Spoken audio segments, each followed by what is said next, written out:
नमस्कार दोस्तों, जी के वाई अंकित डेटा यूट्यूब चैनल में आप सभी का स्वागत है। आज है हमारा पॉलिटी का 7वां लेक्चर। ठीक है, इससे पहले हमारे पॉलिटी के 6 लेक्चर हो चुके हैं, जिसमें कि हमने पॉलिटी से संबंधित जितने भी महत्वपूर्ण टॉपिक थे उनको हमने कर लिया है। इसके अलावा आपके ज्योग्राफी की 19 क्लास की जो प्लेलिस्ट बनी हुई है वो आप देख सकते हैं। आपकी उसमें पूरी ज्योग्राफी कराई गई है, चैनल में आप देख सकते हैं। इंडियन ज्योग्राफी के नाम से प्लेलिस्ट बनी हुई है। आज हमारा 7वां लेक्चर है। 7वें लेक्चर का जो हमारा टॉपिक है वो है संविधान सभा, यानी कि कॉन्स्टिट्यूएंट असेंबली। ठीक है, हमारे भारत में जब क्या कहते हैं अपना संविधान बना, तो संविधान बनाने के लिए संविधान सभा का गठन किया गया था। उस सभा का गठन किस तरीके से किया गया, जैसे समय समय पर मांग की गई थी कि हमें संविधान बनाना है, तो उसके लिए संविधान सभा जैसे ब्रिटेन सरकार बार बार दरकिनार कर देती थी हमारी मांगों को कि नहीं हम नहीं देंगे, तो धीमे धीमे समय आने पर उन्होंने ये चीज़ भी मान ली। फिर हम भारतीयों ने किस तरीके से अपने संविधान को बनाया, किस तरीके से कुछ समितियां बनाई गई जो कि अपना कार्य देखती थी। ठीक है, अलग अलग समितियां, जैसे मान लीजिए कोई समिति आपका, एक समिति को आपका एक प्रकार का कार्य सौंप दिया गया, इस तरीके से आपकी समितियां थीं और उन्हीं समितियों के द्वारा आपका ये हमारा संविधान बनाकर तैयार किया गया। इसके अलावा संविधान से जुड़े हुए कुछ इंपॉर्टेंट फैक्ट होंगे। तो ओवरऑल इस क्लास में आपकी थ्योरी प्लस संविधान से जुड़े हुए इंपॉर्टेंट क्वेश्चन वो हम देखेंगे। चलिए शुरुआत करते हैं। सबसे पहले हम बात करेंगे संविधान सभा की मांग, किस तरीके से समय समय पर इसकी मांग की गई, उस मांग को हम देखते हैं। सबसे पहले बात की जाए तो 1894 से 95 के बीच में सर्वप्रथम बाल गंगाधर तिलक ने संविधान सभा की मांग की। आप जानते होंगे बाल गंगाधर तिलक। ठीक है, इन्होंने सर्वप्रथम संविधान सभा की मांग की। उसके बाद 1922 में महात्मा गांधी ने हरिजन पत्रिका में संविधान की मांग की। ठीक है, जो महात्मा गांधी की हरिजन नामक पत्रिका थी उसमें भी उन्होंने संविधान सभा की मांग की। 1924 में स्वराज पार्टी ने संविधान सभा की मांग की। ठीक है, इसके अलावा 1934 में आपकी एम.एन. रॉय, ठीक है, एम.एन. रॉय ने औपचारिक तौर पर संविधान सभा की मांग की। बात की जाए इनमें से औपचारिक क्या है, एक तरीके से कागजी कार्रवाई, यानी कि किसी लिखित रूप में ये मौजूद है। ठीक है, औपचारिक तौर पर संविधान सभा की मांग किसने की, तो एम.एन. रॉय ने। ये 1934 का बहुत ही इंपॉर्टेंट फैक्ट है। आगे चलते हैं, आगे बात करेंगे 1936 में। तो इस वर्ष कांग्रेस का फैजलपुर अधिवेशन आयोजित किया गया, जिसमें जवाहरलाल नेहरू ने कहा कि संविधान सभा का गठन किया जाए तथा सदस्यों का निर्वाचन मताधिकार द्वारा किया जाए। यानी कि फैजलपुर अधिवेशन जो कांग्रेस का हुआ था, कांग्रेस जो प्रतिवर्ष आप अधिवेशन करती थी, उसमें जवाहरलाल नेहरू ने कहा था कि संविधान सभा का गठन किया जाए और गठन करने के बाद उस सभा में जो सदस्य चुने जाएंगे उनको वोटिंग के द्वारा चुना जाए। तो ये बहुत ही महत्वपूर्ण फैक्ट है 1936 का। आगे देखते हैं हम अगस्त प्रस्ताव। अगस्त प्रस्ताव तो आपने सुना ही होगा, मैं पहले भी करा चुका हूँ संवैधानिक इतिहास जब पढ़ा रहा था। इसमें भी हम थोड़ा सा देखेंगे संविधान सभा से संबंधित, यानी कि इससे जुड़ा हुआ थोड़ा सा फैक्ट बात करते हैं। तो 8 अगस्त 1940 अगस्त प्रस्ताव द्वारा पहली बार ब्रिटेन ने संविधान सभा की मांग मानी। ठीक है, यानी कि ब्रिटेन ने आपकी संविधान सभा की पहली बार मांग मानी कि हाँ हम संविधान सभा का गठन करेंगे, जिसके द्वारा आप संविधान अपना बनाएंगे या हम बनाएंगे। और ये पहली बार ये बात मानी किसने, तो ब्रिटेन सरकार ने। तो इस समय भारत के वायसराय कौन थे, तो इस समय भारत के वायसराय थे लिन लिथगो। ठीक है, ये बहुत इंपॉर्टेंट डाटा है कि अगस्त प्रस्ताव के समय आपके भारत के वायसराय कौन थे, तो लिन लिथगो थे। आगे चलते हैं क्रिप्स मिशन की ओर, 1942 में जो आया था।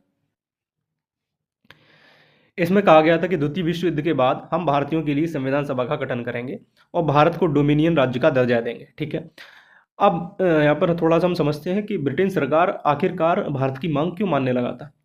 तो 1900 आपको पता होगा 1919 के लगभग आपका प्रथम विश्व युद्ध हुआ था। उस समय भारतीयों ने थोड़ा बहुत संग दिया था, साथ दिया था आपका ब्रिटेन सरकार का। अब दूसरा विश्व युद्ध होने वाला था, तो ब्रिटेन सरकार ये चाह रही थी कि भारतीय सेना यानी कि भारतीय लोग फिर भी मतलब दूसरी बार ब्रिटेन सरकार का साथ दें। तो यही एक बहुत बड़ा कारण था कि जो ब्रिटेन सरकार थी भारतीयों की संविधान सभा की मांगों को मान रही थी। ठीक है, तो उसने कहा 1942 में कि हम भारतीयों के लिए संविधान सभा का गठन करेंगे और भारत को डोमिनियन राज्य का दर्जा देंगे। डोमिनियन से मतलब ये है कि आप शासन करिए, आप चलाइए, लेकिन ऊपर जो आपका सबसे ऊपर जो कंट्रोल रहेगा वो ब्रिटेन सरकार का रहेगा। ठीक है, तो यहाँ पर आकर आपके जवाहरलाल नेहरू पंड और आपके महात्मा गांधी जो बड़े बड़े नेता थे उस टाइम के, उन्होंने कहा कि हम ये मांग नहीं मानेंगे, अब हम पूर्ण स्वराज चाहिए, यानी कि हमें पूरी तरह से स्वतंत्रता चाहिए। क्योंकि सीधी सी बात है, वो समझ गए थे कि ब्रिटेन सरकार थोड़ी सी फंसी हुई है, द्वितीय विश्व युद्ध के लिए थोड़ी सी दबी हुई है, तो ये मांगे की गई। तो ये क्रिप्स मिशन यहाँ पर खारिज कर दिया गया। इसके बाद 1946 में आता है आपका कैबिनेट मिशन, जिसके अध्यक्ष थे आपके पेंथिक लॉरेंस, ठीक है। इसमें अन्य 2 सदस्य और थे, पहले थे AB अलेक्जेंडर और दूसरे थे स्टेफोर्ड क्रिप्स, ठीक है। और इस समय ब्रिटेन के राजा थे जॉर्ज सिक्स्थ, और इस समय ब्रिटेन के प्रधानमंत्री थे क्लीमेंट एटली, ठीक है। तो आपका कैबिनेट मिशन आता है 1946 में। यही वो समय है जब भारतीयों को पूर्ण स्वराज के साथ उनका संविधान सभा का गठन करने का निर्णय लिया जाता है ब्रिटेन सरकार के द्वारा, ठीक है। तो ये बहुत ही इंपॉर्टेंट समय है, कौन सा, कैबिनेट मिशन 1946, ठीक है। आगे चलकर संविधान सभा का गठन किया जाता है और कुल 389 सीटों का आपका 389 सीटें दी जाती हैं। कैसे दी जाती हैं? तो प्रति 10 लाख की जनसंख्या पर ये दी जाती हैं। और उस समय जो भारत की लगभग जनसंख्या थी 39 करोड़ थी। उस समय भारत और पाकिस्तान का बंटवारा नहीं हुआ था, तो ये सभी मिला के आपकी लगभग 39 करोड़ जो जनसंख्या थी भारत की थी। तो आपका 389 सीटों का गठन किया जाता है संविधान सभा के लिए। इसमें से आपकी 296 जो सीट थी उन पर अप्रत्यक्ष निर्वाचन होगा। अप्रत्यक्ष निर्वाचन से मतलब क्या है?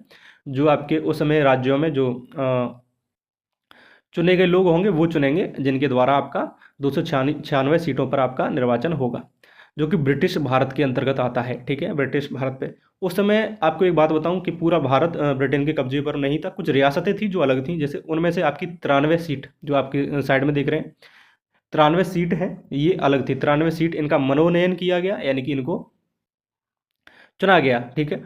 तो ये रियासतों की सीटें थी। तो इन दोनों को मिलाकर 296 सीट और 93 सीटें मिलाकर आपकी 389 सीटें बनती हैं, कुल सदस्य कहलाते हैं।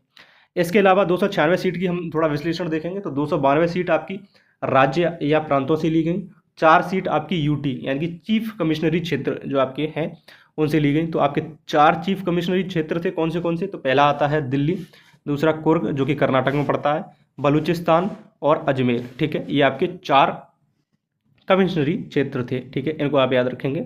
इस तरीके से बंटवारा किया गया आपका कौन सी सीटों का? तो ब्रिटिश भारत की जो सीटें थी उनका, ठीक है। 93 सीटें तो आपकी रियासतें की अलग ही अलग है, जिनका मनोनयन यानी कि जिनको चुना गया था, ठीक है। इन पर कोई चुनाव नहीं हुआ था, ठीक है।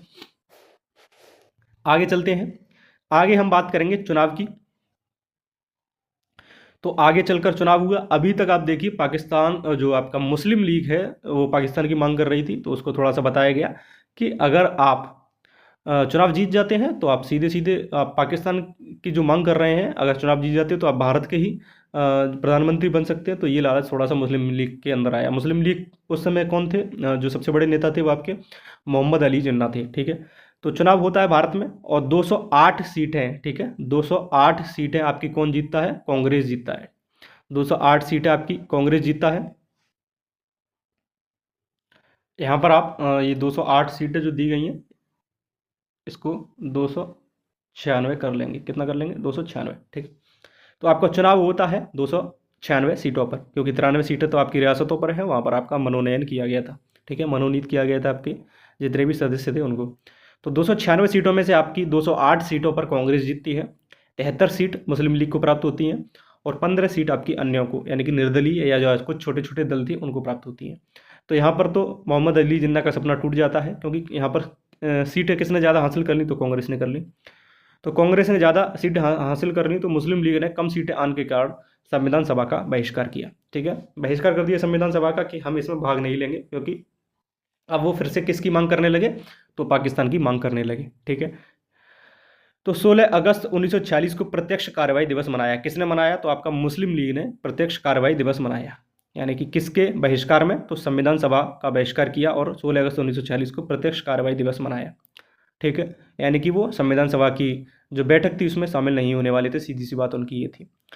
93 सीट जो रियासतों में थी उन्होंने भी सभा का विरोध किया, क्योंकि अब मान लीजिए कोई रियासत है छोटी, वहाँ का राजा है, तो वो अब चाहेगा कि संविधान बन रहा है, लोकतंत्र बनेगा, चुनाव होंगे तो हमारा राजशाही जो है समाप्त हो जाएगा, तो वो भी नहीं चाह रहे थे। तो आगे चलकर कुछ सीटें शामिल, कुछ जो रियासतों के राजा थे वो शामिल हुए थे, तो वो हम आगे जाकर देखेंगे। आगे चलते हैं। तो देश के विभाजन के बाद पाकिस्तान में शामिल होने वाले क्षेत्र व रियासतों के सदस्य संविधान सभा से सदस्य नहीं रहे, ठीक है। यानी कि जब पाकिस्तान का विभाजन कर दिया गया एक तरफ, ठीक है, ये जो अलग टॉपिक है मैं आपको बता दे रहा हूँ। पाकिस्तान का विभाजन हुआ का विभाजन हुआ और रेडक्लिफ आयोग बनाया गया। रेडक्लिफ उन्होंने क्या किया, जो आपकी सीमा वगैरह थी वो बनाई। और तब क्या हुआ, अब आपके भारत में 229 प्रांत व 70 रियासतें बाकी रहीं। ठीक है, कहाँ पर आपकी 389 रियासत, वो सारे वो थी सीट थी। अब 229 प्रांत प्लस 70 यानी कि 299 सीटें बची। बाकी की जो सीटें थी वो आपकी पाकिस्तान को दे दी गई। बात करते हैं संविधान सभा की। तो संविधान सभा चली, पाकिस्तान को अलग कर दिया गया। अब बचे हुए जो लोग थे, संविधान सभा का गठन हुआ और संविधान सभा की प्रथम बैठक होती है 9 दिसंबर 1946 को। ठीक है, ये बहुत ही इंपॉर्टेंट डेट है, इसको आप याद कर लेंगे। 9 दिसंबर 1946 को आपकी संविधान सभा की पहली बैठक होती है। इस बैठक में जो पहले अध्यक्ष बनाए गए, सच्चिदानंद सिन्हा बनाए गए। ठीक है, सच्चिदानंद सिन्हा बनाए गए। ये इंपॉर्टेंट क्यों है, क्योंकि ये सबसे वरिष्ठ व्यक्ति थे उस सभा के। तो इनको अस्थायी बनाया गया, यानी कि अस्थायी से मतलब क्या होता है, जब मान लीजिए कोई सभा जुड़ती है तो उसमें पहले कोई व्यक्ति बनाया जाता है वरिष्ठता के आधार पर, फिर वोटिंग होती है, उसके आधार पर आपका जो सभा का अध्यक्ष है वो चुना जाता है। ठीक है, तो पहली बैठक जो 9 दिसंबर 1946 को हुई, उसमें 207 लोगों ने इस बैठक में भाग लिया। ठीक है, इसके अलावा दूसरी बैठक होती है 11 दिसंबर 1946 को। इस स्थायी बैठक में, यानी कि इसमें स्थायी अध्यक्ष आपके चुने गए डॉक्टर राजेंद्र प्रसाद। उसके अलावा उपाध्यक्ष चुने गए HC मुखर्जी। संवैधानिक सलाहकार चुने गए BN राव। ये तीनों ही बहुत ही इंपॉर्टेंट है। इसके बाद आपकी तीसरी बैठक होती है 13 दिसंबर 1946 को। ठीक है, इस बैठक में क्या महत्वपूर्ण हुआ, तो पंडित जवाहरलाल नेहरू ने उद्देश्य प्रस्ताव पेश किया। यही भावी संविधान की रूपरेखा थी। ठीक है, यानी कि उद्देश्य क्या है, उद्देश्य प्रस्ताव इस तरीके का प्रस्ताव था कि हम क्या उद्देश्य रहेगा इस संविधान सभा का, आगे चलकर हम किस तरीके से संविधान का निर्माण करेंगे। ठीक है, इस उद्देश्य प्रस्ताव को 22 जनवरी 1947 को स्वीकार कर लिया गया। ठीक है, तो आपसे पूछता है कभी कभी एग्जाम में कि पेश कब किया गया, तो 13 दिसंबर 1946 को किया गया और इसको स्वीकार किया गया तो 22 जनवरी 1947 को इसको स्वीकार किया गया। बहुत इंपॉर्टेंट डाटा है। आगे चलते हैं, संविधान सभा के कार्यों को समझते हैं कि संविधान सभा के मुख्य क्या कार्य थे। संविधान निर्माण के लिए आपके अध्यक्ष रहेंगे डॉक्टर राजेंद्र प्रसाद। ये संविधान सभा एक संसद के रूप में भी कार्य करती थी, जो देश में आपका देश को चलाने के लिए भी तो एक संसद होगी, तो उसी तरीके से कार्य करती थी। तो उस संसद के अध्यक्ष थे उसी समय पर GV मावलंकर। ठीक है, तो आपके दो तरीके से संविधान सभा के कार्य थे, संविधान निर्माण और संसद चलाना। तो इसी आपसे प्रश्न बनता है कि संसद के पहले अध्यक्ष कौन थे आपके, तो लोकसभा के एक तरीके से बनता है, इस तरीके से आपने प्रश्न देखा हो कई एग्जाम में, तो GV मावलंकर थे। और संविधान सभा के अध्यक्ष तो डॉक्टर राजेंद्र प्रसाद। तो इसमें आगे क्या होता है, 15 अगस्त 1947 से 26 जनवरी 1950, जब तक आपका संविधान बना, जब तक आपका संविधान लागू नहीं हुआ, तो भारत की जो शासन व्यवस्था थी 1935 के अधिनियम के तहत चलाई गई। तो ये मैं आपको पहले भी करा चुका हूँ 1935 के अधिनियम में ही, कि आपके जो उन संविधान जब तक बना था तब तक कोई कानून तो था नहीं, तो 1935 का जो अधिनियम था उसी के तहत आपकी जो शासन था भारत में वो चलाया गया था। इसके अलावा अगला नोट है कि संविधान सभा में जो महिलाएं मौजूद थीं, ठीक है, जो संविधान सभा में जो जितनी महिलाओं की संख्या थी वो थी 15। बहुत ही इंपॉर्टेंट है। ठीक है, संविधान सभा में महिलाओं की संख्या कितनी थी, तो पूछ लेता है, तो 15 थी। ठीक है, बहुत ही इंपॉर्टेंट प्रश्न है। आगे देखिए, संविधान सभा की कुछ प्रमुख समितियां हैं, यानी कि कुछ समितियां बनाई गई थी। कुछ विषय दे दिए गए थे कि इस विषय की समितियां हैं, उसके अध्यक्ष चुने गए, उसमें कुछ सदस्य थे, वो उस विषय पर कार्य करते थे। एक तरीके से ये पूरा टीम वर्क था, यानी कि पूरी टीम ने मिलकर आपके संविधान का निर्माण किया। तो सबसे पहले आती है आपकी संघ शक्ति समिति, इसके अध्यक्ष बनाए गए थे पंडित जवाहरलाल नेहरू। दूसरी आती है आपकी संघीय संविधान समिति, इसके भी अध्यक्ष आपके पंडित जवाहरलाल नेहरू बनाए गए थे। प्रांतीय संविधान समिति, इसके अध्यक्ष आपके सरदार वल्लभ भाई पटेल बनाए गए थे। प्रारूप समिति, जो कि बहुत ही महत्वपूर्ण है, इसके अध्यक्ष आपके डॉक्टर भीमराव अंबेडकर बनाए गए थे। पांचवी है मौलिक अधिकारों एवं अल्पसंख्यकों संबंधी परामर्श समिति, इसके अध्यक्ष आपके सरदार वल्लभ भाई पटेल बनाए गए थे।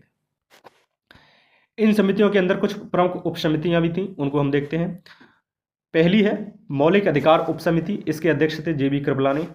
दूसरी है अल्पसंख्यक उप समिति, इसके अध्यक्ष थे HC मुखर्जी। प्रक्रिया नियम समिति, इसके अध्यक्ष थे डॉक्टर राजेंद्र प्रसाद। संचालन समिति, इसके अध्यक्ष थे डॉक्टर राजेंद्र प्रसाद। पांचवी है राष्ट्रीय ध्वज संबंधी समिति, इसके अध्यक्ष थे डॉक्टर राजेंद्र प्रसाद। तो डॉक्टर राजेंद्र प्रसाद 3 समितियों के अध्यक्ष थे। बहुत ही आसान है। संचालन एक तरीके से मान लीजिए कि जो संविधान सभा का संचालन किया जाएगा, ठीक है, तो उसके अध्यक्ष डॉक्टर राजेंद्र प्रसाद। प्रक्रिया, ठीक है, इसके भी, और राष्ट्रीय ध्वज यानी कि जिसको झंडा समिति भी कहते हैं, बहुत बार एग्जाम में पूछ लेता है, तो उसके भी आपके डॉक्टर राजेंद्र प्रसाद थे। आगे चलते हैं, आगे हम बात करेंगे बहुत ही महत्वपूर्ण समिति, प्रारूप समिति की। ये वो समिति है जिसने पूरे संविधान का प्रारूप बनाकर तैयार किया कि किस तरीके से हमारा संविधान होगा। इसका गठन 29 अगस्त 1947 को किया गया था। इसके अध्यक्ष डॉक्टर भीमराव अंबेडकर थे। ठीक है। इनके अलावा इस समिति में आपके 7 सदस्य थे अध्यक्ष को मिलाकर। ठीक है। एक तरीके से बात की जाए तो 6 सदस्य प्लस एक कौन था, तो आपका अध्यक्ष। तो इस तरीके से आपके 7 सदस्य बनते हैं। तो अध्यक्ष कौन थे, तो डॉक्टर भीमराव अंबेडकर थे। इसके अलावा इनमें सदस्य कौन कौन थे, तो पहले हैं के.एम. मुंशी, दूसरे हैं मोहम्मद सादुल्ला, तीसरे हैं बी.एम. मित्र, चौथे हैं अल्लादी कृष्ण स्वामी अय्यर, पांचवें हैं एन गोपाल स्वामी आयंगर और छठवें हैं डी.पी. खेतान। इसमें एक बहुत ही महत्वपूर्ण फैक्ट बनता है, बाद में बी.एम. मित्र और डी.पी. खेतान के स्थान पर, बी.एम. मित्र के स्थान पर आपके एन माधव आए और डी.पी. खेतान के स्थान पर आपके टी.टी. कृष्णमाचारी को सदस्य बनाया गया। ठीक है। इनमें से मृत्यु हो गई थी और कुछ अन्य कारण भी था। इस तरीके से आपके 2 व्यक्तियों को बदला गया था। तो किन किन से बदला गया था, तो ये आपका एग्जाम में कई बार पूछ लेता है कि इनमें से कौन व्यक्ति था, इनका स्थान प्रारूप समिति ने किस व्यक्ति ने लिया था। इस तरीके से आपका प्रश्न बन जाता है। आगे चलते हैं संविधान से जुड़े अन्य महत्वपूर्ण तथ्यों की ओर बात करेंगे। तो संविधान सभा के आपके कुल 12 अधिवेशन हुए। ठीक है। तो आपसे पूछ लेता है एग्जाम में कि संविधान सभा के आपके कितने अधिवेशन हुए। अधिवेशन से मतलब है कि मीटिंग कितनी हुई, तो आपके 12 अधिवेशन हुए। अगला बनता है तो 22 जुलाई 1947 को आपका राष्ट्रीय ध्वज को अपनाया गया। ठीक है। संविधान सभा ने आपके 22 जुलाई 1947 को भारत के राष्ट्रीय ध्वज को अपनाया। दूसरा फैक्ट है 24 जनवरी 1950 को राष्ट्रीय गान को अपनाया। ठीक है। उसके अलावा और 24 जनवरी 1950 को ही आपके भारत के राष्ट्रीय गीत को भी अपनाया गया संविधान सभा द्वारा। और 24 जनवरी 1950 को ही डॉक्टर राजेंद्र प्रसाद को भारत के पहले राष्ट्रपति के रूप में चुना गया। जो संविधान सभा के अध्यक्ष थे डॉक्टर राजेंद्र प्रसाद, उन्हें ही भारत के राष्ट्रपति के रूप में चुना गया। ठीक है। कब चुना गया, तो 24 जनवरी 1950। ये डेट बहुत इंपॉर्टेंट है। 24 जनवरी 1950 को 3 काम हुए, राष्ट्रीय गान, राष्ट्रीय गीत और डॉक्टर राजेंद्र प्रसाद हमारे देश के राष्ट्रपति बने।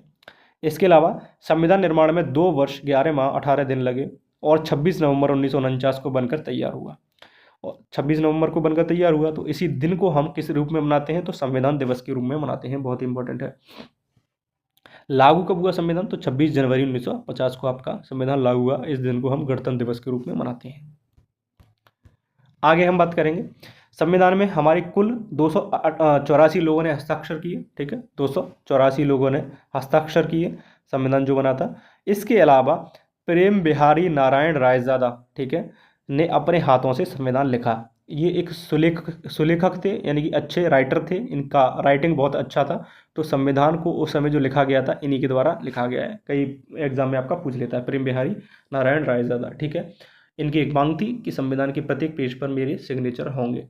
ठीक है। इनकी इस मांग को मान लिया गया और इन्होंने अपना संविधान लिखा, जो कि बहुत ही अच्छे ढंग से लिखा गया है। ठीक है। आप देख सकते हैं, आप गूगल पे किसी भी तरीके से निकाल के, बहुत अच्छा राइटिंग लिखा है प्रेम बिहारी नारायण रायजादा ने। और आपके 284 लोगों ने अपने हस्ताक्षर किए संविधान के ऊपर। चलिए आगे चलते हैं संविधान सभा से संबंधित महत्वपूर्ण प्रश्नों की ओर। ठीक है। हमने इससे संबंधित जो महत्वपूर्ण थ्योरी थी वो देख ली है। अब चलते हैं प्रश्न। चलिए प्रश्नों की ओर चलते हैं। सर्वप्रथम औपचारिक तौर पर संविधान सभा की मांग किसके द्वारा की गई, तो औपचारिक तौर पर जो मांग संविधान सभा की सबसे पहले की गई तो एम.एन. रॉय द्वारा की गई थी। ठीक है। मैंने आपको बता दिया है। अगला प्रश्न है सर्वप्रथम ब्रिटिश सरकार ने संविधान सभा की मांग कब मानी, तो अगस्त प्रस्ताव। ठीक है। अगस्त प्रस्ताव के तहत आपकी 1942 में अगस्त प्रस्ताव के तहत आपकी संविधान सभा की मांग ब्रिटेन सरकार ने पहली बार मानी। अगला प्रश्न है निम्न में से कौन सी कमिश्नरी क्षेत्र की सीट नहीं है। आपको मैंने बताया था कमिश्नरी क्षेत्र की आपकी 4 सीट थी। ठीक है। तो आपकी इनमें से कौन सी नहीं है, तो आपका ए ऑप्शन सही हो जाएगा। मुंबई नहीं है, आपकी दिल्ली है, अजमेर है, कुर्ग है। ठीक है।